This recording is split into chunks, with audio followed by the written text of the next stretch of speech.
오늘 우리에게 주신 하나님의 말씀 잠언 14장 1절로 9절 말씀입니다. 생명샘과 8월 12일 금요일 말씀 정직한 자와 패역한 자 함께 읽겠습니다. 지혜로운 여인은 자기 집을 세우되 미련한 여인은 자기 손으로 그것을 허느니라. 정직하게 행하는 자는 여호와를 경외하여도 패역하게 행하는 자는 여호와를 경멸하느니라. 미련한 자는 교만하여 입으로 매를 자청하고 지혜로운 자의 입술은 자기를 보전하느니라. 소가 없으면 구유는 깨끗하리니와 소의 힘으로 얻는 것이 많으니라. 신실한 증인은 거짓말을 아니하여도 거짓 증인은 거짓말을 뱉느니라. 거만한 자는 지혜를 구하여도 얻지 못하거니와 명철한 자는 지식 얻기가 쉬우니라. 너는 미련한 자의 앞을 떠나라. 그 입술에 지식 있음을 보지 못함이니라. 슬기로운 자의 지혜는 자기의 길을 아는 것이라도 미련한 자의 어리석음은 속이는 것이니라. 미련한 자는 죄를 심상히 여겨 또 정직한 자 중에는 은혜가 있느니라. 아멘. 잠언은 이 계속해서요, 하나님을 경외하는 삶이 무엇인지 분명한 대조 그리고 비유를 써서 소개하고 있어요. 오늘 말씀 시작부터 보면 지혜로운 여인에 대한 얘기가 나옵니다. 자기 집을 세우되 미련한 여인은 자기 손으로 그것을 허문다 얘기하는데요. 이 고대시대 때 여인의 삶이 어떠한지 다 알 수는 없어도 오늘날 우리가 이 고대시대 때의 기준으로 이 말씀을 대하기란 쉽지 않을 겁니다.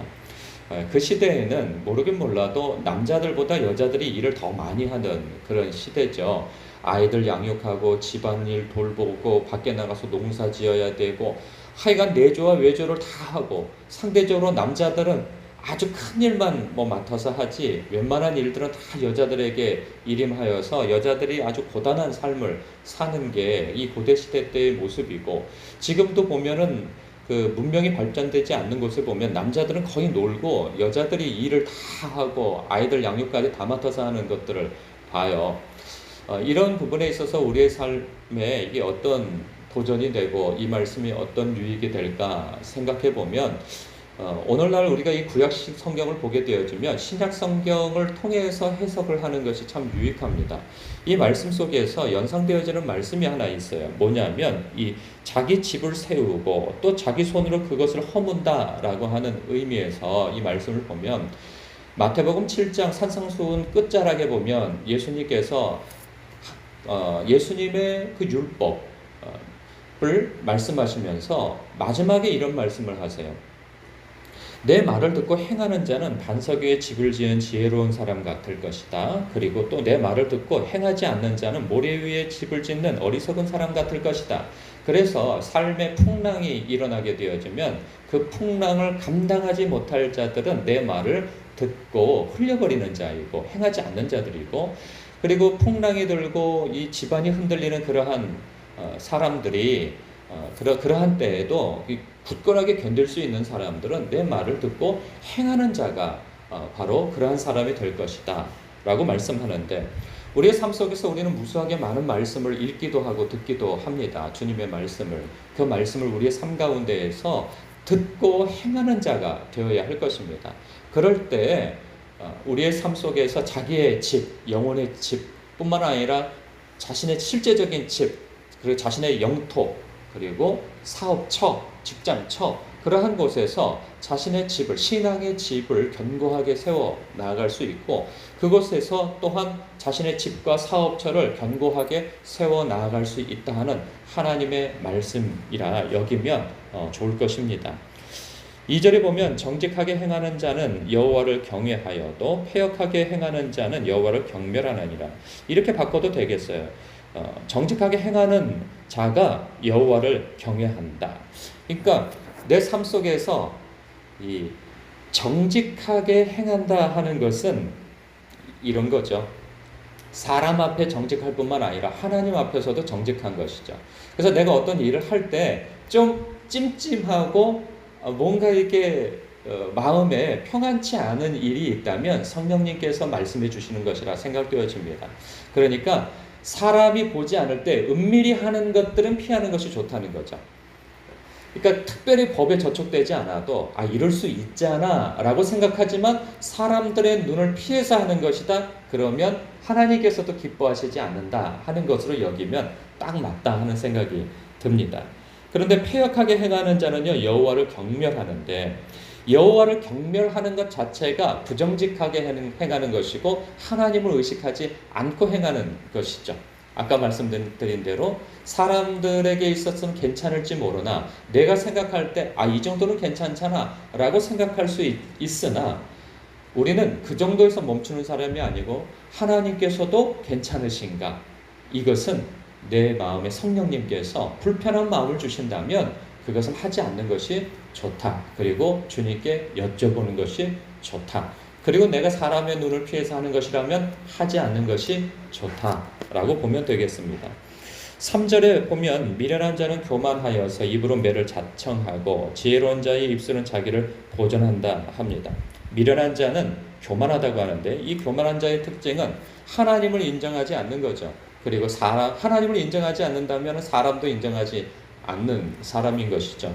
그래서 그 말이 거칩니다. 자기중심적인 거죠.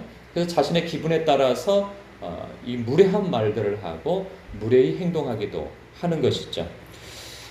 그러할 때 미련한 자는 교만하여 입으로 매를 자청한다. 사실 실질적인 매는 하나님께서 드신다 하는 거죠. 인생 채찍과 사람 몽둥이로 다루신다 하는 말씀입니다.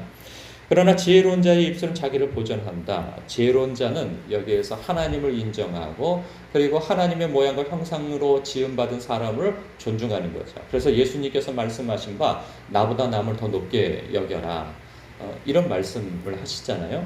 그래서 우리의 삶 속에서는 사람을 대할 때 말을 부드럽게 하는 것, 그리고 예의를 갖추는 것, 공손한 말 하는 것, 칭찬의 말을 또 세워주는 말을, 이 격려의 말, 감사의 표현을 하는 것, 이런 것으로부터 시작되어지는 거죠.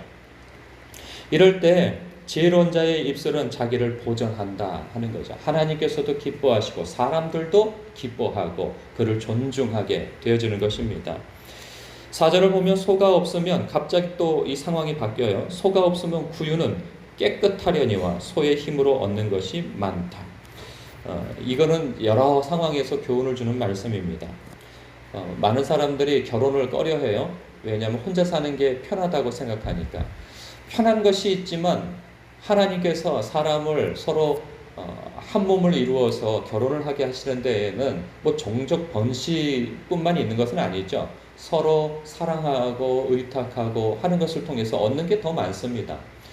자녀를 낳지 않는 것에 대해서도 편리함을 얘기하는 사람들이 있어요. 아이고, 자식 낳으면은 속 썩지, 돈 들어가지, 여러 가지 골치 썩는 것보다 무자식이 상팔자이니 자식 안 낳고 살겠다.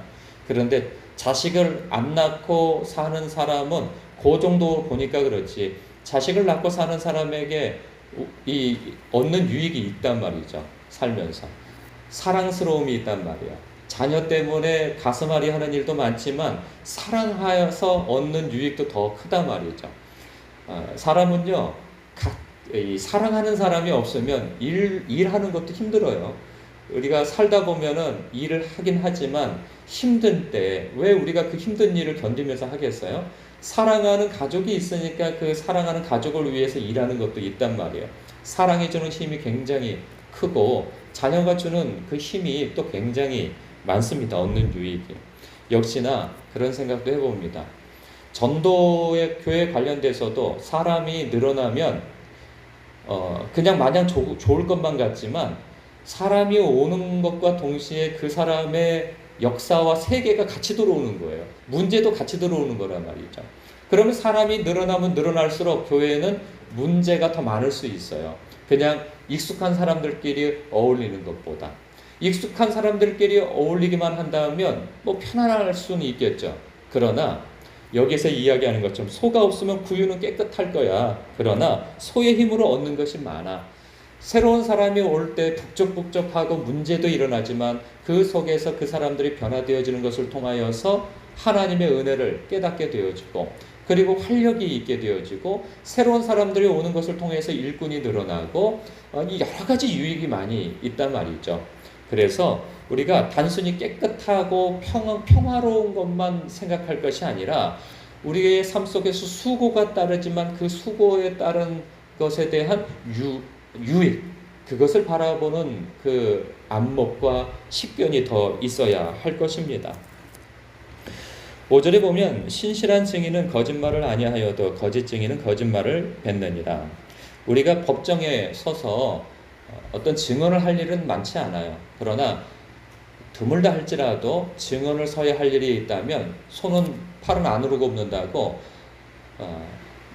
나에게 의뢰한 사람이 가까운 사람이라서 거짓 증언을 해서는 안 된다 하는 그 말씀을 하고 있는 것이죠. 하나님은 그것을 미워하신다 하는 것이죠. 너와 가까울지 모르나 하나님과 가까운 것은 아니니까.